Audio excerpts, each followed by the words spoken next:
기도하고 시작하겠습니다. 사랑의 아버지 하나님 감사합니다. 또 우리에게 이렇게 귀한 토요일 오후 시간을 우리에게 허락하여 주시고 특별히 하나님의 말씀을 공부하는데 이 시간 사용하게 하여 주심을 감사를 드립니다. 이 시간을 통해서 우리 하나님의 마음과 우리를 향하신 뜻을 잘 깨닫도록 하여 주시고 마음판에 새겨 정말 그대로 살아 우리 하나님 기쁘시게 하며 이 땅 위에서 복의 근원의 역할을 잘 감당하는 저희들 되게 하여 주시옵소서. 이 시간 함께 하시길 원하옵고 예수님 이름으로 기도드리옵나이다. 아멘. 우리 지난 시간에 예레미야 한 25장, 26장까지 한 걸로 저는 좀 기억을 하고 있습니다. 그래서 25장, 55장 한 26절 새싹이라고 하는 것을 설명했던 거 기억하실래나 모르겠습니다. 네.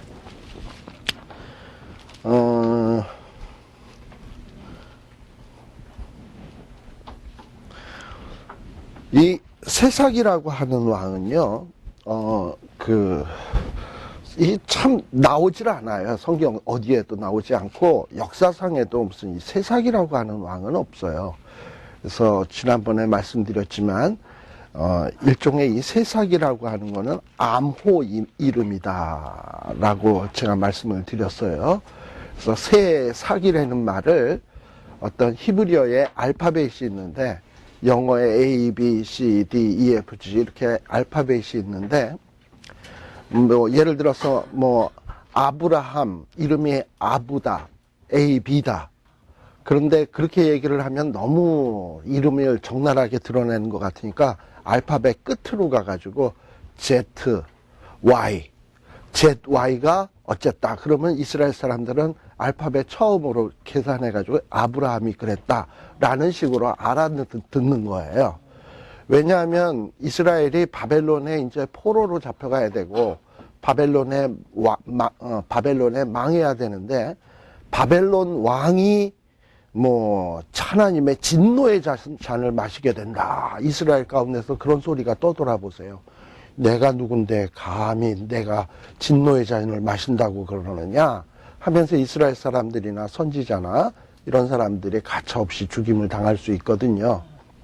그래서 여기에 보면 예레미야는 바벨론 왕이 죽을 것이다. 진노를 받을 것이다. 라는 얘기를 이 알파벳 순서를 거꾸로 해가지고 새싹이 진노의 잔을 마시게 된다. 라는 이런 얘기를 하게 된 겁니다. 자, 아무튼 그래서 25장에 나오는 내용은 결국 무슨 얘기냐. 25장 특별히 3절에 보면 요시야 왕 13년부터 오늘까지 23년 동안, 이 오늘이 언제냐면 여호야김 4년이 되는 해까지예요. 요시야 왕 13년에서부터 여호야김 23년 동안 이스라엘 백성들이 하나님의 말씀을 제대로 순종하지 않았기 때문에 하나님께서 이제 진노의 잔을 이스라엘에게도 부으실 것이고 주변에 있는 열국 나라에도 다 부을 것이다. 이런 얘기를 하는 게 25장의 내용이에요. 근데 특별히 아까 얘기했습니다만 26절에서는 특별히 그 중에서 이 진노의 잔을 붓는데 바벨론 왕까지도 이 진노의 잔을 마시게 된다라고 이렇게 얘기를 하면 당시에는 이 사실을 도저히 믿을 수 없는 사실이에요. 예를 들어서 뭐 한 20, 30 예레미야가 한 청년 때 선지자 활동했다 그러잖아요. 요즘같이 뭐 한 20, 30남 청년이 탁 나타나더니 미국 망할 것이다. 중국 망할 것이다. 몇 년 안에 망한다. 곧 망한다. 이러고서 막 얘기를 하고 돌아다니면은 정신병자 취급할 거 아닙니까? 똑같죠. 그러니까 이 예레미야는 이런 얘기를 하니까 사람들이 믿지를 않는 거예요. 아무도. 심지어 이 택한 백성, 이스라엘 백성들마저도 안 믿는 거야. 그러나 그렇게 말을 했다가 진짜 망하면 그 말이 사실이었구나 하고 될 거 아닙니까? 바로 지금 그것을 위해서 훗날 정말 예레미야의 말씀이 사실이었고 하나님은 예언한 대로 약속한 대로 행하시는구나 하는 것을 분명히 하기 위해서 예레미야는 지금 외치고 있는 겁니다. 아마도 지금 오늘날도 마찬가지죠. 우리 주님 재림하신다. 우리 인생에 누구나 다 하나님의 백보자 앞에 나가서 심판받아야 된다 하면 지금도 그런 얘기 듣고 에이 그런 게 어딨어. 하나님이 어딨어. 무슨 심판이 있고 천국이 있고 지옥이 있어 하고 코웃음 치는 사람 참 많잖아요. 근데 이제 나중에 진짜 그런 날이 오면 그 사람은 산하 바위야 나를 가리우라 하고 이렇게 되는 거 아니겠어요? 그리고 믿었던 우리는 그때 우리가 그거 믿어서 어리석은 자 취급당하고 예수에 미친 자라고 조롱당하고 그랬는데 우리 하나님이 진짜 약속을 지키셨구나 할렐루야 이렇게 되는 거지. 바로 그런 날이 온다는 거예요. 그래서 우리 하나님이 29절에 보세요. 28절부터 보세요. 28절에 보면은 만일 하나님 앞에서 하나님이 주시는 진노의 잔을 받아 마시기를 거절하거든 너희들이 반드시 마시게 된다. 왜냐? 하나님이 주시는 잔이면 이거 피할 수가 없어요. 그리고 이 하나님의 심판은 29절에 보면 내 이름으로 일컬음을 받는 성에서부터 재앙을 내리기 시작한다. 하나님의 이름으로 일컬음 받는 성이 뭡니까? 예루살렘. 예루살렘에서부터 예루살렘도 일단 망하죠. 또 예루살렘은 망합니까? 사마리아도 망했고 주변에 있는 나라도 다 망해요. 하나님의 심판을 받을 수밖에 없어요. 하나님의 형벌을 면할 수 있는 자가 하나도 없어요. 모든 거민을 칠 것이다. 하나님은 이야기하고 있습니다. 30절에도 보게 되면 하나님이 아주 그냥 소리를 발하시는데 높은 데서 부르시며 거룩한 처소에서 소리를 발하시며 그 양의 우리를 향하여 크게 부르시며 세상 모든 거민을 대하여 포도 밟는 자같이 외치시리니 하면서 여호와께서 열국과 다투시며 모든 육체를 심판하시며 악인을 칼에 붙이심을 인함이라 하라 라고 했습니다. 1차적으로는 이것은 이제 곧 바벨론으로 인해서 이 유다 나라와 또 그 주변에 있는 나라들이 망할 것을 이야기를 합니다. 그러나 이 심판은 단순히 바벨론에 망하는 정도가 아니라 아마도 훗날 있을 최후의 심판까지도 바라보는 걸 거예요. 하나님 앞에서 아무리 세상 열강이라 하더라도 하나님 앞에 다 심판받게 된다. 또 32절에도 보면 재앙이 나서 그토록 강력한 나라라 하더라도 나라에서 나라에 미칠 것이며 태풍이 땅끝에서 일어날 것이다. 이러면서 이 하나님의 심판이 있습니다. 근데 이 심판을 앞두고서 사람들은 어찌해야 되겠습니까? 심판은 반드시 있습니다. 우리 반드시 있어요. 세상 사람이 믿건 안 믿건 있습니다. 그러면 이 일을 앞두고 있는 우리들, 이 말씀을 믿는다면 우리는 어찌해야 되는가? 이 예레미야의 말씀에 귀를 기울여야 돼요. 34절에 보면 너희 목자들아, 이 유다에 있는 소위 목자급에 해당되는 선지자나 제사장이나 이런 사람들한테 지금 외치고 있는 거예요. 너희 목자들아, 양떼들을 그동안 잘못 인도해온 이런 선지자, 제사장들에게 너희들 이제 심판이 있을 것을 생각을 하고 하나님 앞에 가슴을 치면서 애통해하면서 곡하래. 그리고 죄에서 대굴대굴 굴면서 하나님 앞에 진심 어린 회개를 하려는 거예요. 왜? 도륙을 당할 날, 흩음을 당할 기한이 이제 다 찼다라고 얘기를 해요. 뭐가 이렇게 그릇이 이렇게 있으면 물을 이렇게 붓다 보면 밑바닥에 있을 땐 물 불 때나 안 불 때나 이렇게 물은 줄줄줄줄 들어가는데 아무런 현상이 없죠. 그러다가 이렇게 아구까지 딱 올라서 그 다음에 어느 순간이 되면 딱 물을 보면 넘치잖아. 그것처럼 이렇게 뭔가가 차게 되면 그 다음에 이제 진짜 그 변화가 나타나는 거예요. 근데 사람들은 뭐 이렇게 밑바닥에 물 불 때는 뭐 별 변화가 없으니까 세상은 늘 이렇게 가는 건가 보다 생각할지 모르지만 지금도 조금씩 날이 차가고 있어요.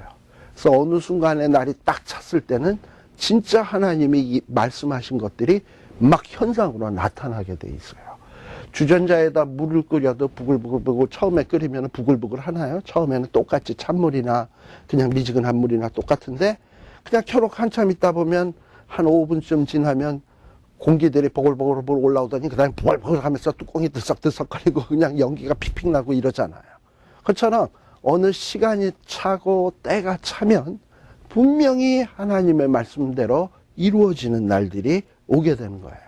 그러니까 그날이 오기 전에 그 시간, 때가 차는 그 시간까지가 우리가 회개할 수 있는 유일한 기회예요. 이제 부글부글 끓어서 뚜껑이 넘치기 시작하면 이제 더 이상은 회개할 시간이 없는 거야. 그러니까 그 전에 우리 하나님께서는 뭐라 그러냐, 애곡하라, 죄에서 굴어라 라고 이야기를 하고 있어요. 너희가 귀한 그릇에 떨어짐같이 될 것이라. 사실 유다 나라는 하나님의 복의 근원이라고 하는 정말 특권의 사명을 받고 하나님 앞에 택함받은 자 아닙니까? 귀한 그릇이죠. 그런데 이 귀한 그릇이 제대로 어떤 정말 그 용도대로 사용되지 못하고 오래 있다 보면 암만 귀한 그릇이라도 에이 귀찮아 버리게 되는 것처럼 이 유다가 마치 지금 그렇게 되게 된 거예요. 그러다 보면 이렇게 회개치 않게 되면 이제 어떤 소리들이 들릴 것이냐, 목자들이 곡하는 소리들이 들리게 될 것이고, 36절 양떼의 인도자들이 애곡하는 소리가 들리게 될 것이고, 초장은 마르게 될 것이고, 35절에 보면 목자들이 도망할 수 없을 것이고, 양떼의 인도자들도 피할 수 없을 것이고, 왜? 이제 하나님의 진노가 시작이 되는 거예요. 진노의 연구로다 라고 얘기해요. 그리고 38절에도 보면 그가 사자같이 그 소열에서 나오셨더라. 소열이라는 말은 참 우리가 별로 사용하지 않는 말인데, 이 소열이라는 말은 뭐냐 하면은 처소라는 말이에요. 처소. 사자가 이렇게 그 머물고 있는 사자 굴 같은 거 있잖아요. 사자가 굴에서 나와서 어흥하기 시작하면 모든 짐승이 떨듯이 지금 하나님이 그 처소에 계시다가 이제 심판하러 그 처소에서 탁 나오시게 되면, 처소에 계실 때는 뭐 세상에 뭐 하나님의 무슨 심판이 있어 이랬는지 모르지만 하나님이 나와서 움직이기 시작하면 온 세상은 그 앞에서 부들부들 떨 수밖에 없다라는 얘기를 하고 있는 겁니다. 왜 이런 일들이 생기냐? 요시야 왕 13년에서부터 여호야김 왕 4년 때까지 하나님이 기회를 줬는데도 기회를 선용하지 못하면 하나님이 유다를 위시한 모든 열국에 진노의 잔을 붓는다. 그러니까 이 요시야 왕 때서부터 여호야김 13년까지의 이 기간은 어떻게 보면 하나님이 주신 마지막 기회입니다. 저와 여러분들은 인생이 얼마나 남았을까요? 지난 주일에는 제가 장례식을 다녀왔습니다. 장례식에 우리 개혁신학교에도 가르치러 나왔던 교수님이었어요. 심영견 목사님이라고. 그 목사님하고는 저하고는 오래전서부터 좀 알고 지냈는데, 한 달 전인가, 2달 전인가, 옛날에 제가 가르치던 학생, 뭐 CCU라는 데서 가르치던 학생의 성적이 안 나왔다고, 그분이 그 학교의 부총장인가 그랬거든요. 근데 저한테 전화가 왔어요. 이 학생을 점수를 줘야 될 것 같은데 저랑 좀 만나서 의논을 좀 하자. 그래요, 그럼 만나죠. 그래가지고 잭인더박스를 나갔어요. 그래서 같이 커피도 시켜놓고 뭐 이렇게 마시면서 얘기를 했는데, 또 절 만났다고 또 집에서 자몽? 집에서 완전히 유기농 자몽을 갖다가 비닐 봉다리에 이만큼씩 해서 따갖고 와서 저보다도 저희 아버지 뻘 되는 분이 저한테 그거를 또 주셔서 저는 또 황송해가지고 어찌할 바를 몰랐습니다. 근데 그때만 하더라도 정정했었거든요. 한 달 전 얘기예요. 그러더지만 갑자기 뭐 돌아가셨다는 소문이 빡 들리는 거야. 그래서 진짜 또 한 번 그분 장례식에 가서 느낀 것이, 사람 모르는구나.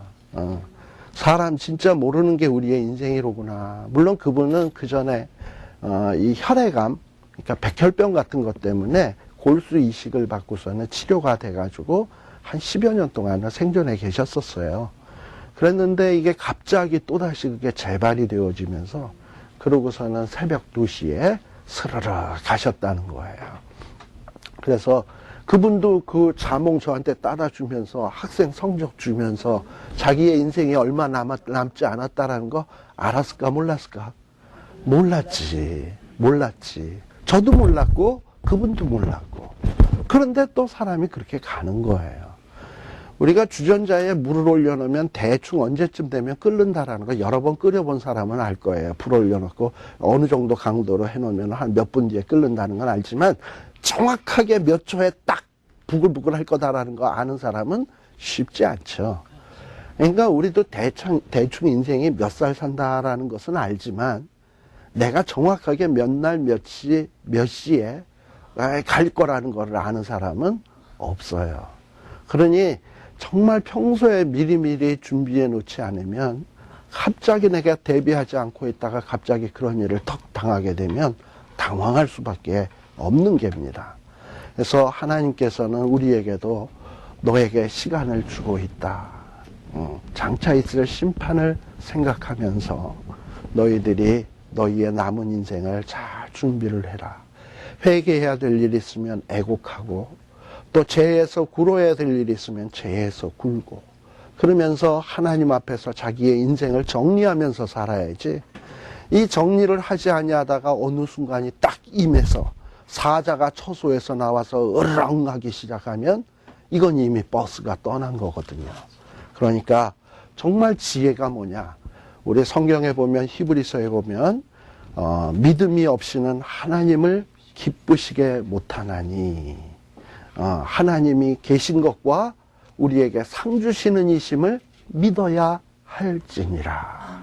하나님이 우리 눈에는 안 보이지만 그러나 하나님은 계십니다.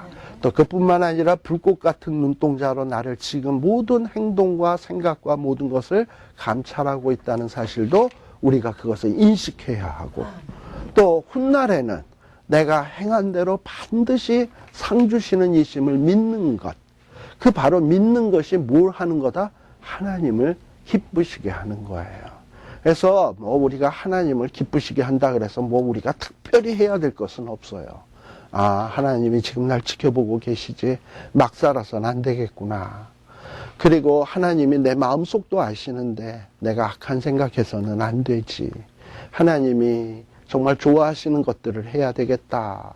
그리고 내가 지금은 힘들어도 하나님 앞에 바르게 살면 하나님이 상 주실 거야. 이런 생각으로 내 한순간 한순간의 시간들을 채워간다면 그 인생이 바로 하나님을 기쁘시게 하는 삶이 될 겁니다. 아, 네네. 뭐 조금 또 빗나간 얘기였는지 모르겠지만 오늘 무슨 그 유명한 풋볼 선수가 하나 있어요. 그래가지고 이 풋볼 선수 하나가 아주 그 팀에 나오는데 이 풋볼 선수는 자기가 이렇게 공을 탁 던져가지고 점수가 딱 나면 우리 한국의 그 박주영 선수처럼 땅에 탁 무릎을 꿇고 기도하는 친구가 하나 있어요. 근데 이 사람은 별로 잘하는 사람도 아니래. 어제 내가 그래 아들한테 물어봤어요. 걔가 어떤 사람이냐 하고 물었더니 별로 잘하지도 않는데 맨 지고 있다가 마지막에 한 방 던지면 그거로 역전이 돼가지고 이긴다는 거야. 그러고 나면 꼭 기도를 한대. 그런 애가 오늘 무슨 이 풋볼 팀에 나온다는 거예요. 그래서 뭐 하나님을 기쁘시게 한다는 게 뭘까? 자기가 하는 일에 있어서 자기가 뭔가 좋은 결과를 냈을 때 그것을 지잘난 척 하지 아니하고 하나님 앞에 영광 돌리는 삶. 이런 것들이 하나님을 기쁘시는 것, 하는 것 아니겠습니까? 예, 그래서 이것도 다 뭐가 전제가 돼야 되냐면 하나님이 계시다는 걸 알아야 기도를 하는 거고 계시다는 걸 알아야 감사도 하는 거고 이러는 거지. 그러니까 결국은 뭐냐? 하나님을 기쁘시게 한다는 건 하나님이 계신다. 그리고 하나님은 날 사랑한다. 내가 좋은 것이 있으면 하나님 앞에 돌리고 싶다. 이게 다 하나님을 기쁘시게 하는 삶이에요. 자, 그 다음에 26장입니다. 자, 아까 25장은 그 요시야 왕 13년에서부터 여호야김 4년 그 기간 동안의 잘못으로 인해서 어떤 결과가 오는가 하는 것을 좀 제너럴하게 이야기를 했습니다. 근데 히브리 사람들은 첫 부분에서는 좀 제너럴하게 얘기하고 그 다음서부터 그럼 좀 더 구체적으로 얘기하는 것이 있다 그랬죠. 그처럼 25장이 제너럴한 어떤 하나님의 심판에 대한 예언이었다면 26장은 좀 여호야김 즉위 초, 그러니까 여호야김이라고 하는 악한 왕이 즉위 초에 하나님이 구체적으로 여호야김 왕에 대해서 어떻게 할 것인지 좀 구체적으로 말씀하신 거예요. 근데 이 말씀을 우리 하나님이 지금 어디서 주고 있냐 하면 2절에 보게 되면 예레미야 보고 성전 그 여호와의 집들에 서서 하래. 여호와의 집들. 그러면 주로 여호와의 집에 왔다 갔다 하는 사람들은 불신자일까요? 신자일까요? 신자들이지요. 그래서 그 신자들에게 가서 말씀을 전하라는 거예요. 여호야김이 즉위했을 초에. 특별히 이 신자들은 유다 모든 성읍, 이 흩어져 있는 모든 성읍에서 하나님 앞에 경배해야지 하고 하나님의 집에 오는 거예요. 그리고 그 집에, 그 뜰에 왔다 갔다 하는 거예요. 어떻게 보면 아주 규칙적으로 뭐 주일 성수도 하고 안식일 성수도 하고 나름대로 신앙생활 잘 하는 사람들입니다. 그런데 이런 사람들에게 지금 예레미야를 통해서 지금 심판이 선포되는 거예요. 3절에 보세요. 신자들인데 여호와의 집들에 있는 사람들인데 하나님께 경배하러 온 사람들인데 예레미야 보고 뭐라 그러냐면 네가 말씀을 증거해라. 그래야 그들이 악한 길에서 떠날 수 있다. 악행으로부터 하나님이 재앙을 내리려고 하던 뜻을 돌이키게 될 것이다. 즉 이 얘기는 뭐냐면 하나님의 집에 뜰에 있지만 하나님을 경배하러 다니지만 그들에게는 여전히 뭐가 있다? 악행. 그리고 악한 길에 있는 사람이지요. 그리고 분명히 하나님의 교회는 왔다 갔다 하는데 4절에 보면 하나님의 말씀은 청종치 않는다. 하나님의 법을 행치 않는다.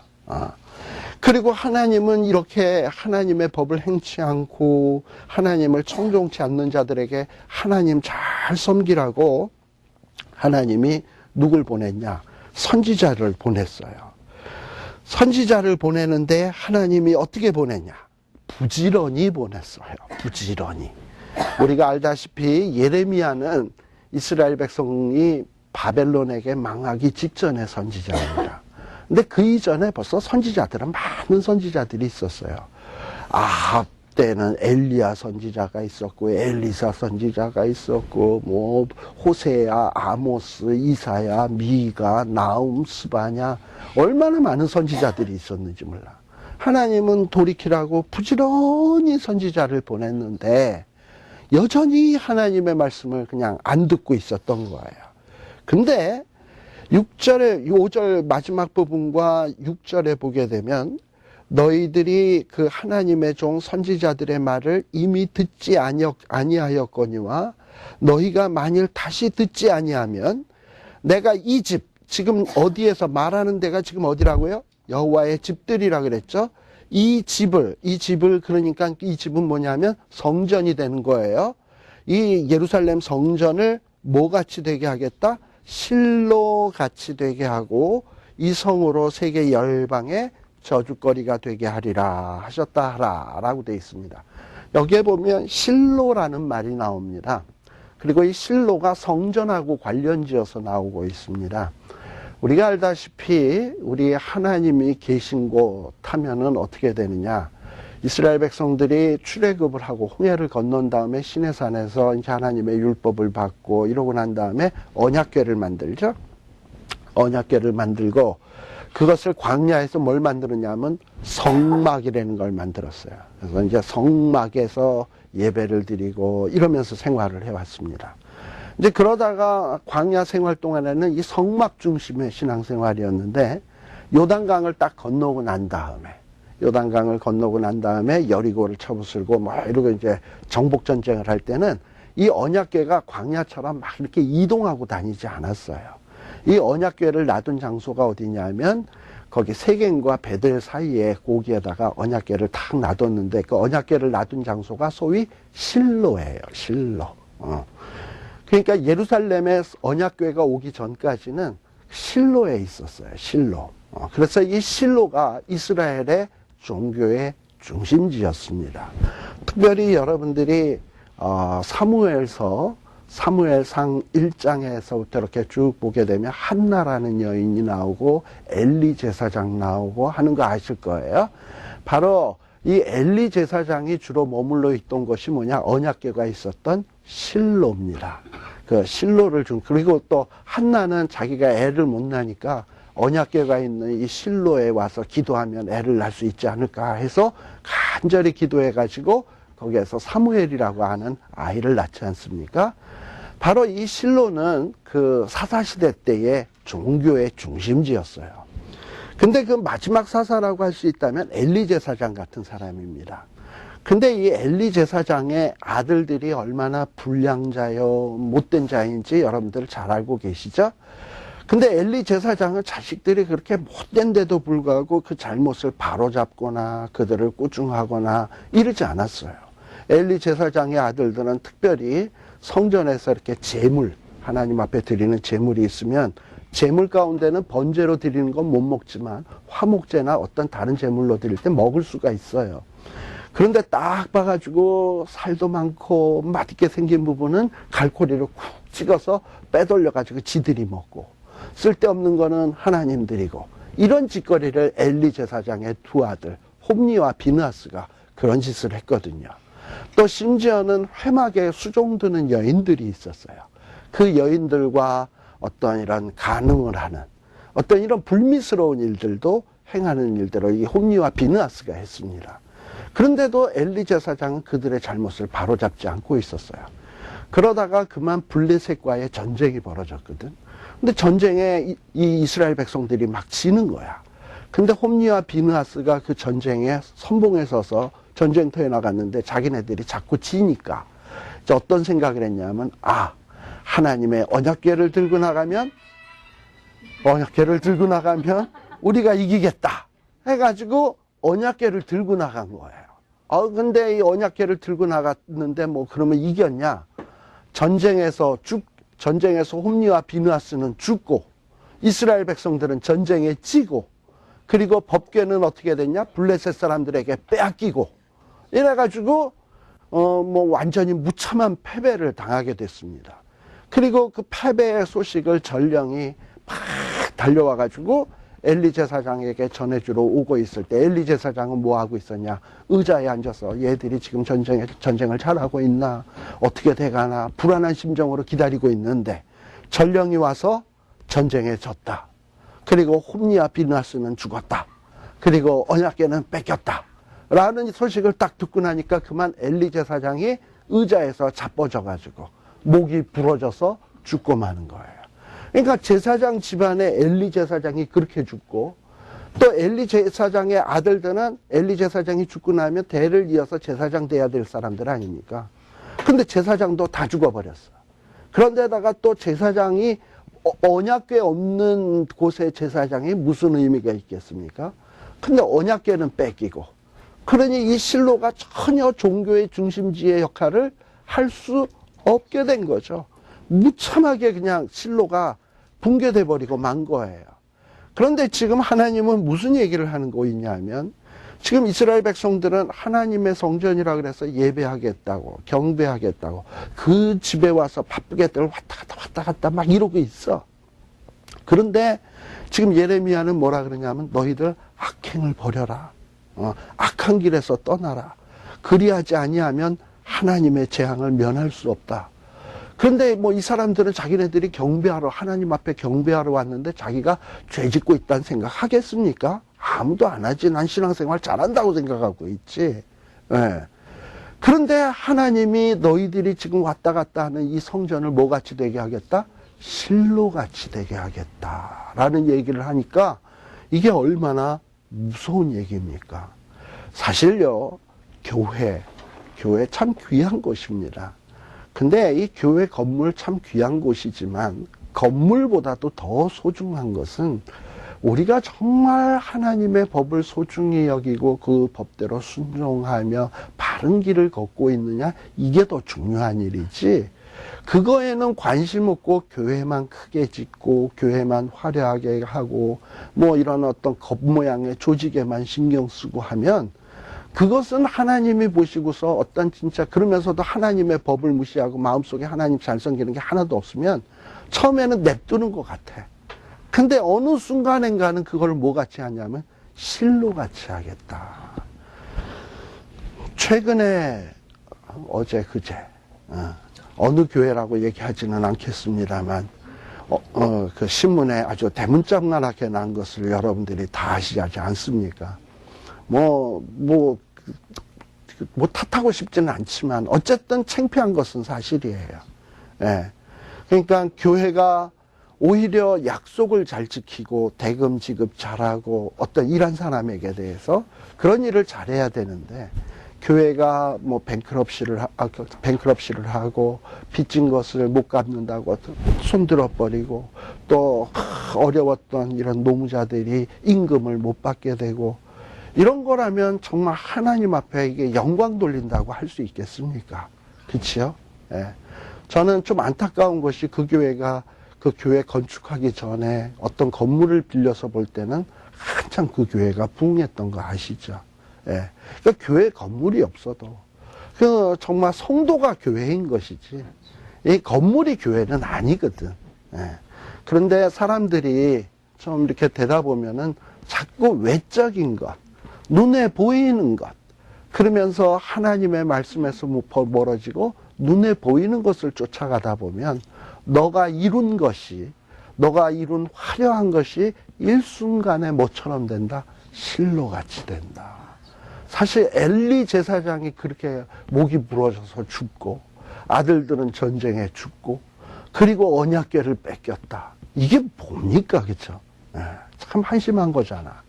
그런데 지금 예레미야를 통해서 뭐라 그러냐면 너희들이 그 애지중지하는 그 성전 이것도 실로처럼 될 수 있다는 거야. 솔로몬이 지었던 그 아름다운 성전이 너희들이 지금 경배한다고 왔다 갔다 하는데 여기가 아주 황폐화될 수 있다는 거야. 그리고 6절에 보면 뭐라 그러냐면 세계 열방의 저주거리가 되게 하리라 라는 거. 근데 여러분들 보세요. 지금도 예루살렘에 가보면 그 성전에 보면 통곡의 벽이라고 있잖아요. 지금도 세계 각처에 있었던 유대인들이 순례의 길을 행해서 예루살렘 성전 와가지고 거기 이슬람이 딱 버티고 있고 성전의 반절은 이슬람 거야 그거. 이스라엘 백성들은 제대로 들어가지도 못해. 그럼 어디에서 겨우 그냥 눈물 흘리다가 가냐면 통곡의 벽에 가가지고 여러분들 요 찐빵 모자 같은 거 하나 쓰고 통곡의 벽에 그래서 눈물 줄줄줄줄 흘리는 유대인들 참 많이 있어요. 그러다 가는 거야. 그게 뭡니까? 하나님의 백성이었던 사람들이 하나님의 집에 제대로 들어가 보지도 못하고 성전 문 앞에서 눈물 흘리다가 간다? 세계 열방의 조롱거리 아니겠습니까? 근데 이 세계 열방의 조롱거리가 비단 이스라엘 백성에게만 해당된 게 아니라 오늘 우리도 우리에게 주신 기회를 제대로 활용 못하게 되면 하나님이 지금은 가만 내버려 두는 것 같지만 어느 정도 순위 딱 찼을 때는 사자가 자기 처소에서 나온같이 나와가지고 부르짖으면서 심판한 자들을 심판하면서 우리가 마치 실로처럼 돼야 되면 실로처럼 완전히 수치스럽게 만든다는 거예요. 예레미야가 이 말을 하니까 이스라엘 백성들 하면 실로처럼 된다 하는 말이 뭔지를 알거든. 지금 우리는 여태까지 몰랐지만 이제 설명했으니까 알겠죠. 이곳을 실로처럼 되게 하겠다라는 얘기가 뭔 말인지를 아는 거야. 그러니까 예레미야가 이런 말을 딱 하니까는 이 백성들이 난리가 났어. 특별히 백성들 가운데서도 성전을 애지중지하는 제사장, 그 지도급 되는 선지자들이 난리가 난 거야. 저 새파랗게 젊은 것이 지가 지금 뭔 말을 하는지도 모르고 뭐 우리 이 성전이 실로처럼 된다고 이건 완전히 성전 모독이다 해가지고 그 예레미야를 붙잡은 거예요. 붙잡아가지고 8절 끝에 보면 뭐라고 얘기합니까? 네가 반드시 죽으리라 라고 얘기를 하는 거예요. 즉 예레미야 죽이겠다는 거예요. 지금 선지자와 제사장들이 예레미야를 죽이겠다. 그리고 9절에 보면 뭐라고 얘기하냐면 네가 어찌하여 하나님의 이름을 빙자해가지고 이 거룩한 성전이 실로처럼 된다고 하느냐? 이 예루살렘 성이 황무해서 거민이 없게 된다고 하느냐? 그러면서 사람들이 그냥 예레미야에게 붕괴해가지고 막 달려오기 시작을 한 거예요. 우리 신약 성경에서도 보면 우리 예수님도 그랬죠. 예수님도 성전에 가보니까 성전이 개판이야. 그 안에서 장사하고, 그리고 그 안에서 뭐 돈 바꾸고, 제사장들이 그걸 이용해서 돈벌이 하고 있고, 그래서 화가 나서 주님께서 채찍을 들고, 내 집은 만민이 기도하는 집인데, 너희들이 어찌하여 이곳을 강도의 소굴로 만드느냐? 이러고서 막 채찍을 쥐고 내쫓았던 거 기억하시죠? 그리고 또 어떤 때는 또 예수님이 무슨 얘기를 했냐면, 이 성전을 헐라. 내가 사흘 만에 다시 지으리라. 그 성전을 그 40여 년만 동안 지은 거였거든요. 알다시피 솔로몬의 성전은 바벨론 포로로 잡혀갈 때 부서졌고, 그래서 포로에서 돌아온 다음에 학계 때에 성전을 다시 지었어요. 근데 그 성전은 굉장히 초라한 성전이었거든. 그러다가 한참 세월이 지난 다음에 이 헤롯 대왕이라고 하는 사람이 이 유대인들의 마음을 사기 위해서, 마음을 살려면 유대인들이 좋아하는 걸 해줘야 되거든. 그게 뭐냐면 성전을 지어주면 자기가 유대인들의 마음을 사지 않을까 해서 성전을 굉장히 화려하게 짓기 시작을 했어요. 그래가지고 거의 예수님 태어날 때까지도 성전 공사가 안 끝났어. 그래서 거의 45년 동안 지은 성전이야. 그런데 그렇게 해서 지어진 성전을 보면서 이 유대인들은 굉장히 어떤 자기 민족의 자존심, 어떤 자긍감, 이런 것들을 느끼고 있었는데, 뭐 아까 예레미야랑 비슷하게 예레미야도 청년이었잖아. 예수님도 청년이잖아. 새파랗게 젊은 청년이 턱 나타나더니 요즘 우리 30세 보면 애 아닙니까? 그죠? 30 안 계시죠? 30세 보면 애잖아요. 애 같은 애가 나타나가지고 뭐 이 성전을 헐라, 내가 사흘 만에 다시 뭐 쌓으리라, 뭐 내 집은 만민이 기도하는 집이다, 이러고서 뭐 이러고 있는데 얼마나 애가 철딱선이 없이 보이겠습니까? 우리가 만일 그런 모습을 본다면. 그러니까 이 예수님에게도 사람들이 달려들어가서 예수님이 신성 모독했다, 하나님을 모욕했다 하고 예수님을 죽이러 달려드는 거예요. 예레미야도 좀 비슷한 거예요. 근데 아무튼 이렇게 아무리 건물이 화려하고 조직이 좋고 뭐 겉보기에 그럴듯해 보여도 정말 내용 알맹이가 썩으면 하나님은 버리겠다는 거예요. 버리겠다. 자, 그래가지고 11절에도 보면 제사장들과 선지자들, 방백들이 나서서 백성들에게 말하기를 뭐라 그러냐면, 이 사람이 누굽니까? 예레미야는 죽음이 합당하니 너희의 귀로 들음같이 이 성을 쳐서 예언하였느니라. 뭐 자기네들 망한다라는 거는 이해할 수 있다는 거야. 근데 거룩한 하나님의 집이 실로처럼 된다라는 거는 못 참겠다는 거야. 근데 가만 생각해 보면 실제는 이 사람들은 그건 핑계지. 자기네들이 망한다라는 게 듣기 싫었는데 그거 가지고 예레미야를 죽이려 하면 명분이 약하잖아. 그러니까는 예루살렘 성전을 했다 그래서 죽이겠다 그러면 모든 사람들한테 명분이 서잖아. 사람은 이렇게 치사해요. 실제는 지가 못마땅해가지고 뭔가를 이렇게 하고 싶은데 그렇게 하자니 명분이 약하니까 그럴듯한 건 내세워가지고서 늘 그래요. 참 요즘 한국의 정치도 가관이죠. 뭐 얼마 전에 돈봉투 사건 요즘 유행입니다만 그게 언제적 일이냐면 뭐 2008년도 일인가 봐요. 돈봉투 돌린 사건이. 그게 왜 2012년도에 얘기가 나오나? 그러면 2008년도에 그 사람 돈 받은 양반은 그러면 2008년도에 그걸 얘기를 했어야지. 그동안은 그걸, 물론 그때 돌려줬다고 했다지만은, 뭐, 아무튼 이제 와서 들고 나오는 거는 뭔가 100% 순수한 것 같지는 않아요.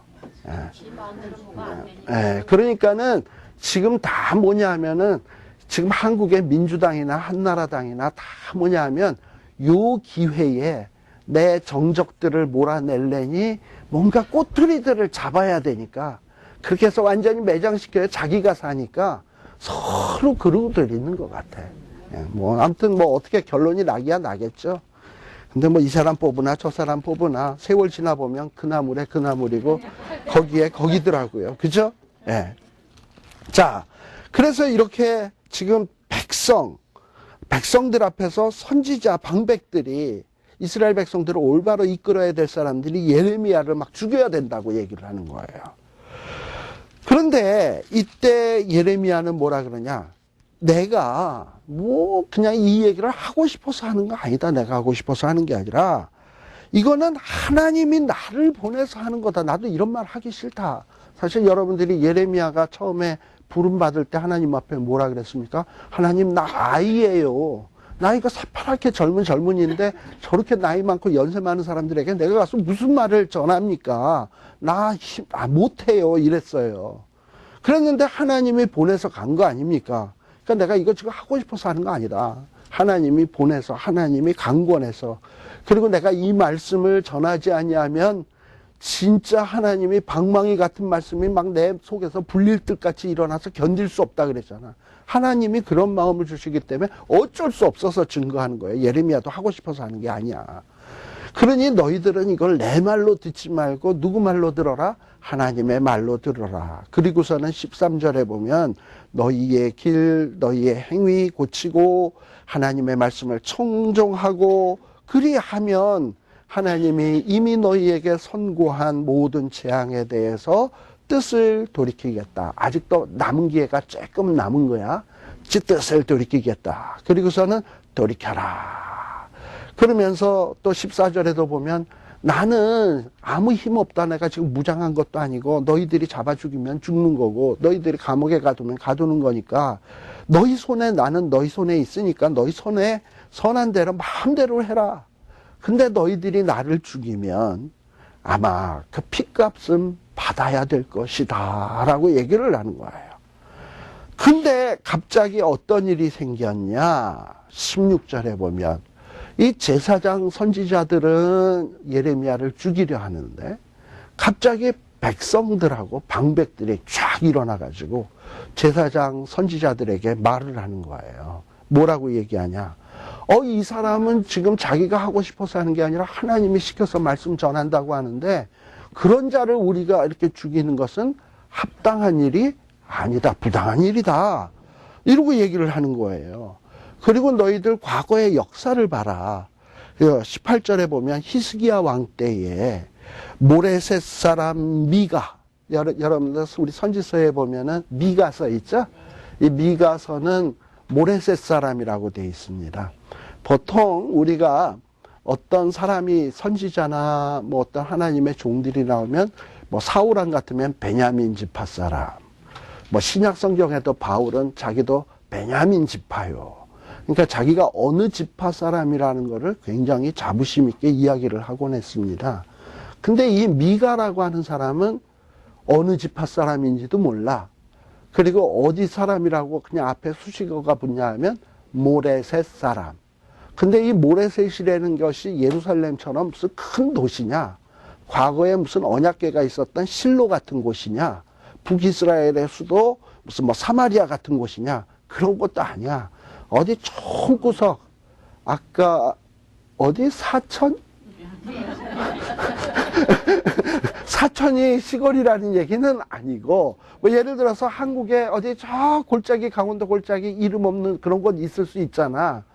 그런 곳이에요. 아주 촌구석. 그러니까 거기에는 뭐 이렇게 인물도 안 나오고, 뭐 그냥 고만고만한 도시. 그런 사람이라는 거예요. 그런데다가 미가의 신분은 뭐 제사장이거나 뭐 잘 나가는 신분의 사람도 아니거든. 시골 농부 같은 사람이에요. 그런데 이런 모레셋 사람 미가가, 그러니 히스기야 왕 때도 이 미가를 보면 얼마나 이 사람에 대해서 코웃음을 쳤겠습니까? 어떤 촌뜨기, 아주 정말 뭐 초라한 사람이 와가지고 뭐 선지자랍시라고 말을 외치는데 웃기고 앉은 거 아닙니까? 그죠? 예.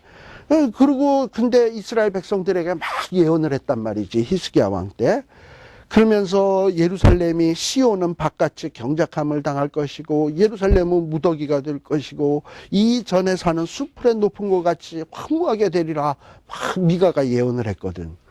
근데 그 이야기를 듣고 히스기야뿐만 아니라 히스기야와 그 모든 유다의 백성들이 하나님을 두려워해가지고 하나님 앞에 기도하고 회개 운동이 일어났어요.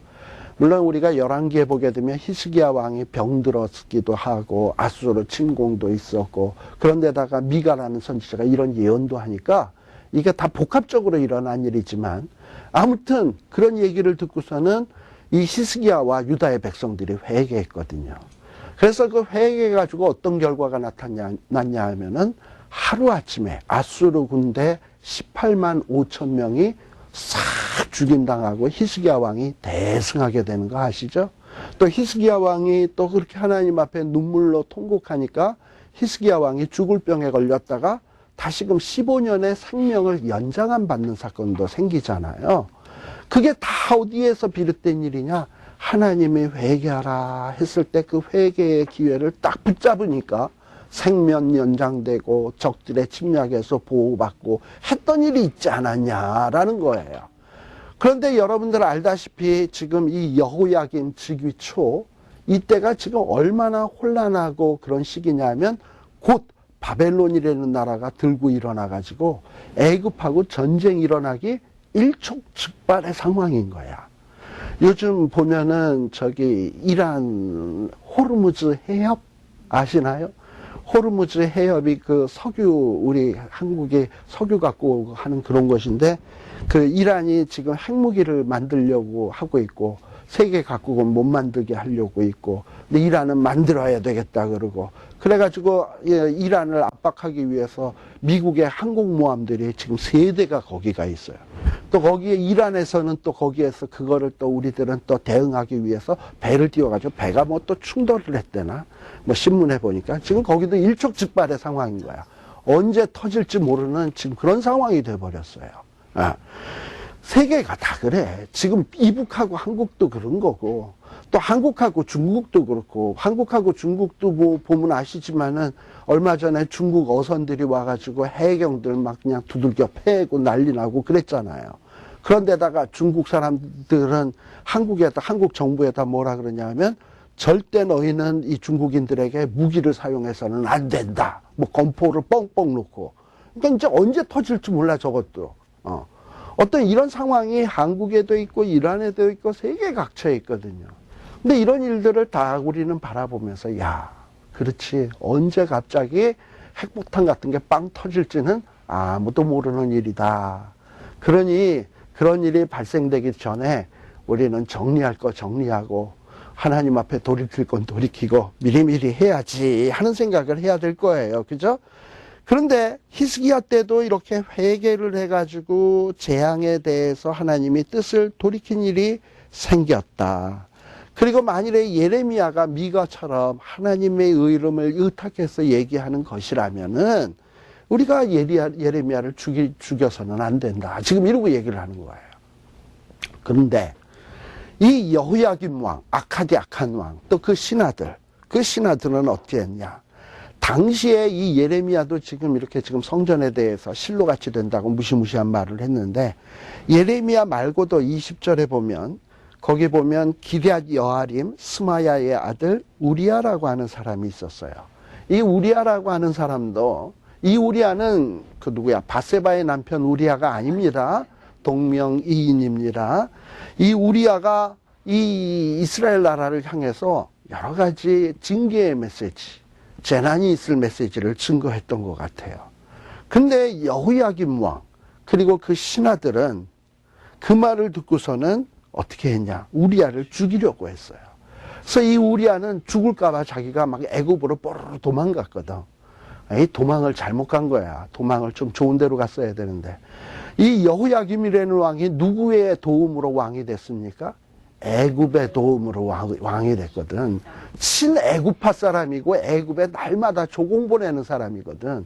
그러니까 이 우리야가 도망을 갔는데 완전히 진짜 그 애굽으로 도망가면은 이게 제대로 한 거야 이게. 그러니까 애굽으로 도망가니까 여호야김이 애굽 왕에게 왕이시여, 내가 지금 골치 아프게 생각하는 놈이 글로 쫙 갔는데 이놈 좀 우리가 인터폴 무슨 협약이 돼 있으니까 그놈 좀 잡아다가 우리에게 인도하시오. 뭐 이랬겠지. 그러니까 애굽에서 딱 잡아가지고 이거를 누구에게 넘겨줬냐 하면은 이스라엘 사람 그 여호야김 왕에게 돌려줬단 말이에요. 그래가지고 다시 이것을 23절에 보면 그들이 우리아를 애굽에서 끌어내어 여호야김 왕께로 데려오매 왕이 칼로 그를 죽이고 그리고 그 시체를 평밀의 묘실에 던지게 하였다 하니라 라고 돼 있어요. 우리아라고 하는 선지자를 죽였어요. 그리고 이제 여기에서 기세등등하게 누구도 죽이려고 했냐? 예레미야도 죽이려고 한 건데 하나님께서 예레미야를 보호하기 위해서 특별히 아마 이 군대 장관쯤 되는 사람인 것 같아. 아이감이라고 하는 사람을 동원을 해가지고 예레미야를 딱 보호하게 만들어 주셨어요. 그래서 예레미야를 보호하고 있는 겁니다. 자, 여기에 보면은 이 어떤 하나님의 말씀에 대한 반응을 보이는 여러 유형의 사람을 만나볼 수 있습니다. 첫 번째 말씀을 증거하는 예레미야고, 예레미야의 말씀을 듣고 예레미야를 죽이려고 달겨드는 선지자, 제사장, 우리아의 말을 듣고서 죽이려는 여호야김 왕, 이렇게 아주 적극적으로 하나님의 말씀에 대적하는 무리들이 있어요. 또 반면에 어떤 무리들은 말씀이 탁 들려지고 난다면 저 사람이 하나님의 이름을 의탁해서 말씀을 증거한다면 우리가 거기에 뭔가 진짜 제대로 된 반응이 있어야 되지 않을까 하는 그 백성의 모습, 그런 모습이 있습니다. 그러니까 항상 이 유다 말기라고 해서 사람들이 천편일률적으로 다 악한 거는 아니야. 하나님의 말씀을 듣고 그냥 오히려 악하게 반응하는 사람이 있나 하면 그 중에는 돌이키고 회개하는 사람이 있고 또 그 중에는 어떤 사람은 하나님의 선지자들을 보호하는 사람이 있고 적극적으로 아이감 같은 사람.